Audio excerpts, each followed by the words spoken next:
नमस्कार, देवभूमि चैनल में आपका स्वागत है। आज के इस वीडियो में हम बात करेंगे पितृपक्ष की। पितृपक्ष, श्राद्ध पक्ष, क्योंकि पितृपक्ष आरंभ हो चुका है। ये 16 दिन का होता है, 16 तिथियां होती हैं, 16 तिथियों के अनुसार 16 दिन का होता है। तो इस वीडियो में हम आपको बताएंगे कि पितृपक्ष की कौन सी तिथि किस दिन है, आपको कौन सी तिथि का श्राद्ध किस दिन निकालना है। साथ ही विस्तार से आपको बताएंगे कि आपको क्या दान करना चाहिए पितृपक्ष में, क्या दान करने से आपके पितृ प्रसन्न होंगे और किस चीज़ के दान करने से क्या फल मिलता है। साथ ही आपको ये भी बताएंगे कि आपके जो पितृ हैं, पूर्वज हैं, उनकी तस्वीर आपको कहाँ लगानी चाहिए कि किसी तरह का वास्तु दोष ना हो। तो आइए वीडियो सबसे पहले आरंभ करते हैं और आपको बताते हैं कि पितृपक्ष जो है उसकी जो तिथियां हैं वो 16 तिथि होती हैं हर वर्ष, क्योंकि जो हमारा हिंदू पंचांग है उसमें 16 तिथियां कही गई हैं और उसी के आधार पर ये निर्धारित किया गया है कि 16 श्राद्ध होंगे, क्योंकि हर तिथि का एक दिन होगा। परंतु इस वर्ष श्राद्ध 16 ना हो के 15 हैं, क्योंकि तृतीया और चतुर्थी का जो श्राद्ध है वो एक ही दिन होगा। फिर से मैं आपको बताऊं, तृतीया और चतुर्थी का श्राद्ध एक ही दिन होगा। बहुत सारे लोगों ने पूर्णमासी और प्रतिपदा का श्राद्ध एक दिन किया है और बहुत लोग कर रहे हैं, लेकिन अगर हम वास्तव में देखें तो जो श्राद्ध है वो तृतीया और चतुर्थी का एक दिन होगा, क्योंकि प्रतिपदा जो है वो पूर्णमासी वाले दिन शाम को आई है और श्राद्ध का काम जो होता है वो सुबह और दोपहर तक होता है, श्राद्ध कर्म जो हम करते हैं। इसीलिए पूर्णिमा और प्रतिपदा का श्राद्ध एक दिन एक साथ करना 29 तारीख को वो सही नहीं है। आपको 29 को पूर्णमासी करना चाहिए और 30 तारीख को आपको प्रतिपदा का श्राद्ध करना चाहिए। पूर्णमासी का जो श्राद्ध है वो 29 सितंबर को होगा, प्रतिपदा का श्राद्ध 30 सितंबर को होगा। और इसमें एक ख़ास बात ये भी है कि अगर किसी के परिवार में कोई श्राद्ध करने वाला ना हो और ननिहाल पक्ष में अगर कोई श्राद्ध करना चाहता है तो वो अपने उन पूर्वजों का, अपने ननिहाल या नाना नानी का कोई श्राद्ध करना चाहता है तो वो श्राद्ध प्रतिपदा को किया जाए तो उत्तम माना गया है। इस प्रकार जो द्वितीया का श्राद्ध होगा वो 1 अक्टूबर को होगा, तृतीया और चतुर्थी का श्राद्ध 2 अक्टूबर को होगा। मैं फिर से आपको बताऊं, रविवार को तृतीया और चतुर्थी का दोनों दिन का श्राद्ध होगा, जो 2 अक्टूबर रविवार को किया जाना चाहिए। पंचमी का श्राद्ध होगा 3 अक्टूबर मंगलवार को। अगर कोई अविवाहित मृत्यु आपके परिवार में किसी की हुई होती है तो ऐसा माना जाता है कि उसका जो श्राद्ध है पंचमी तिथि को कर सकते हैं और वो ज़्यादा उत्तम रहता है। कोई भी अगर कुंवारा पूर्वज हो तो उसको उसकी जो श्राद्ध कर्म है वो उस दिन करना चाहिए। अगर हम षष्ठी के श्राद्ध की बात करें तो 4 अक्टूबर को षष्ठी अर्थात छठ का श्राद्ध होगा। सप्तमी का श्राद्ध जो है वो 5 अक्टूबर गुरुवार को होगा। अष्टमी का श्राद्ध 6 अक्टूबर को शुक्रवार को होगा। एक और चीज़ कि 6 अक्टूबर शुक्रवार को ही लक्ष्मी व्रत भी रखा जाएगा। महालक्ष्मी व्रत जो कि 15 दिन चलते हैं, 22 सितंबर से आरंभ हुए थे और वो 6 अक्टूबर को समाप्त होंगे। इस प्रकार से महालक्ष्मी व्रत भी 6 अक्टूबर अष्टमी है उस दिन ही होगा और अष्टमी का श्राद्ध भी 6 अक्टूबर को होगा। नवमी का श्राद्ध 7 अक्टूबर शनिवार को होगा। अगर किसी को उनकी माताजी की मृत्यु की तिथि ज्ञात ना हो तो वो अपनी माताजी का जो श्राद्ध है वो 9वीं तिथि को कर सकते हैं, ये इसी के लिए माना गया है। 10वीं तिथि का श्राद्ध 8 अक्टूबर को होगा, रविवार दिन होगा।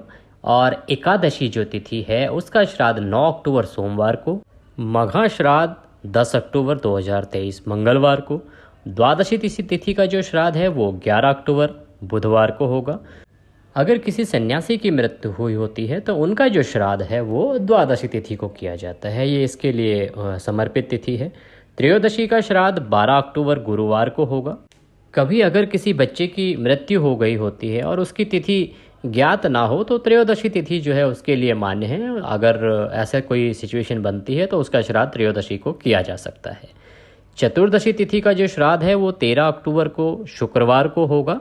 जिन लोगों की मृत्यु सुसाइड एक्सीडेंट से होती है और उनकी जो तिथि है वो ज्ञात ना हो तो उनका जो श्राद्ध है वो सर्वोत्तम माना गया है कि वो चतुर्दशी तिथि को श्राद्ध कर्म किया जाए, वो उनके लिए समर्पित है। इस प्रकार से 13 अक्टूबर को चतुर्दशी का श्राद्ध होगा और सर्वपितृ अमावस्या जो श्राद्ध होगा वो होगा 14 अक्टूबर को। सभी ज्ञात अज्ञात जो पितृ हैं उनके लिए समर्पित है अमावस्या का दिन। तो जो भी सर्व पितृ जो उनकी तिथियां नहीं पता है और उनके लिए आप जो है पितरों का विसर्जन अमावस्या को करेंगे, और वो अमावस्या है 14 अक्टूबर को, शनिवारी अमावस्या। ये जानकारी थी कि किस दिन कौन सा श्राद्ध है और कब करना चाहिए। अब हम आपको बताते हैं कि कुछ दान जो आप अगर पितृपक्ष में देते हैं तो वो उत्तम माना गया है। इन दानों को पितृपक्ष में देने से पितरों को जो है वो शांति मिलती है और वो अधिक प्रसन्न होते हैं। कुछ ऐसे दान हैं जिनको अगर आप पितृ पक्ष में करते हैं तो उससे धन धान्य की प्राप्ति होती है, घर में संपन्नता आती है, गृह क्लेश दूर होते हैं। तो आइए इनका वर्णन करते हैं। पितृपक्ष में अगर आप गुड़ का दान करते हैं तो वो बहुत उत्तम माना गया है। इससे क्या है कि ये जो हमारे घर में अगर किसी के दरिद्रता है, धन की कमी है, तो उसका नाश होता है, दरिद्रता का नाश होता है। इसीलिए पितृपक्ष में गुड़ दान करना चाहिए। इसको भी सवाया दान करना चाहिए। 1.25 किलो गुड़ आप जो है वो दान कर सकते हैं। किसी मंदिर में दे सकते हैं, किसी ब्राह्मण को दे सकते हैं, जिनको आप जिमाने अपने श्राद्ध के लिए बुला रहे हैं उनको दे सकते हैं। श्राद्ध के दौरान गाय का दान करना बहुत शुभ माना गया है। ऐसा करने से हमारे घर में सुख समृद्धि बनती है। पितृपक्ष के दौरान गाय का घी दान करना बहुत उत्तम माना गया है। इससे गृह क्लेश दूर होता है। अगर किसी के घर में बहुत कलह रहती है तो उन्हें पितृपक्ष के दौरान गाय का घी दान करना चाहिए।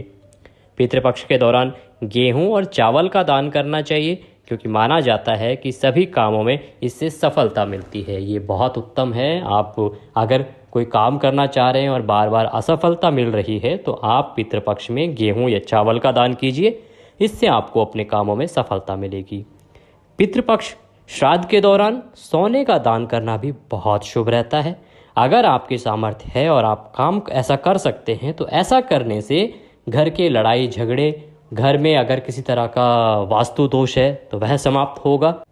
काले तिल का दान पितृपक्ष के दौरान बहुत शुभ माना जाता है, क्योंकि माना गया है कि इससे जो है घर में अगर कोई भी पितृदोष है तो वह समाप्त होता है और उससे मुक्ति मिलती है। ये कुछ दान थे जिनको करने से आप पितरों की कृपा पा सकते हैं और अपनी बहुत सारी परेशानियों को दूर कर सकते हैं। अब बात आती है कि आपके जो पितृ हैं उनकी तस्वीर आपको कहाँ लगानी चाहिए। अगर आप मंदिर में रख रहे हैं तो वो शुभ है कि अशुभ है।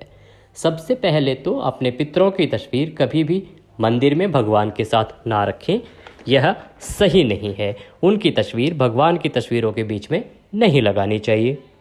अब बात आती है कि ये जो तस्वीर है इसको कहाँ लगाएं। तो इसके लिए वास्तु जो है वो ये कहता है कि पितरों की जो तस्वीर है उसका मुख दक्षिण दिशा की तरफ होना चाहिए। अर्थात वो तस्वीर इस प्रकार से लगाई जाए कि जो उसका मुख है वो दक्षिण दिशा की तरफ हो, क्योंकि ये जो दिशा है ये यम की दिशा मानी गई है। और कभी भी स्नान घर जो आपका बाथरूम है उसके पास पितरों का कोई भी स्थान नहीं बनाना चाहिए, कोई तस्वीर नहीं लगानी चाहिए। इन विशेष बातों का आप अगर ध्यान रखेंगे तो पितृपक्ष में आपको पितरों की असीम कृपा प्राप्त होगी। और वेद पुराणों में भी कहा गया है कि पितृ जो हैं सबसे प्रथम आते हैं, देवता भी उसके बाद में। भगवान श्री हरि विष्णु खुद कहते हैं कि आपके पितृ प्रसन्न हैं तो देवता प्रसन्न हैं। आप पहले अपने पितरों की पूजा कीजिए, बाद में देवता मनाइए। तो इसी प्रकार ये पितृपक्ष है, बहुत ही पुण्य का समय है। ये एक ऐसा समय होता है जब आप अपने पितरों को पूजते हैं। इनको आप अगर किसी के पितर नाराज़ हैं तो उनको मनाने का सबसे अच्छा समय होता है ये।